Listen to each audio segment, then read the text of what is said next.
everybody, I'm Kelly. Welcome to another season of Dig It, the show where you ask vegetable gardening questions and I come back and answer them in each episode. Even though it's still the middle of winter, I'm already planning my garden, especially what seeds I'm going to grow. So we asked you what you wanted to know about seeds and seed starting, and here are some of your questions. Deanna asked, what kind of dirt should I use? So when you're starting seeds indoors, you want to use something called seed starting mix rather than regular soil. It's really fine textured, which is good for new roots. It's also free of mold or fungus, which could damage baby plants. Seed starting mix is made out of peat moss, vermiculite, perlite, and a little bit of compost. As the seedlings grow, the compost provides nutrition. Kim asked, should I start anything from seed indoors or wait until March? And she's in zone 7.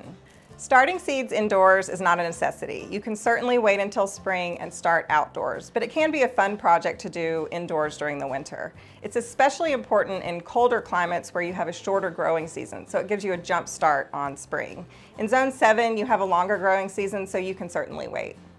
Michelle asked, do I really need grow lights and heating mats to start my seed? If you're starting seeds indoors, I highly recommend using grow lights and heating mats.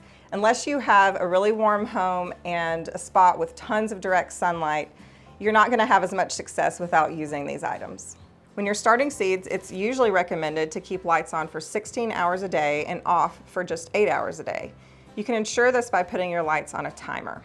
Mike asked, which seeds are best for fast germination? Germination is the process of a seed becoming a plant, and the term sprouting is basically the same thing. Germination time depends on many factors, including temperature, but there are a few plants that typically germinate in 1 to 2 weeks, which is pretty fast, including beans and peas, radishes, melons and squash, corn, and some greens like lettuces and arugula and mustard greens. Kristen has a good question. She says, what do I do when seedlings get leggy? The term leggy describes seedlings that have a long, thin stem and they sometimes will flop over. And that's because they're stretching, literally stretching to try to find light. It's more likely that your light source isn't bright enough or not on long enough. If your seedlings are leggy, it could also be that you seeded them too closely and you have too many plants in one cell. You want to go in and remove some of the plants to make sure that they're not competing for sunlight. That's called thinning. And you can do that with small scissors to help remove the plants without disturbing the roots of the ones that you keep. Now, you can always wait and start your garden from transplants that you buy at the garden center. But if you do plan on using seed, I really recommend going ahead and ordering your seed soon. Last year, a lot of seed companies sold out really quickly, and it'll probably be the same this year. I get my seed from a variety of companies. One important tip is to look for seed that is labeled either widely adapted, which means it grows well in any region, or seed that is specifically known to grow well in your region. Another tip is to use the information provided to you on the seed packets. It's there to help you.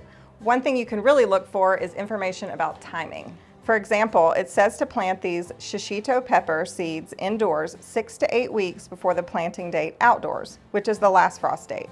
It also gives the optimal temperature for germination, which is 75 to 85 degrees.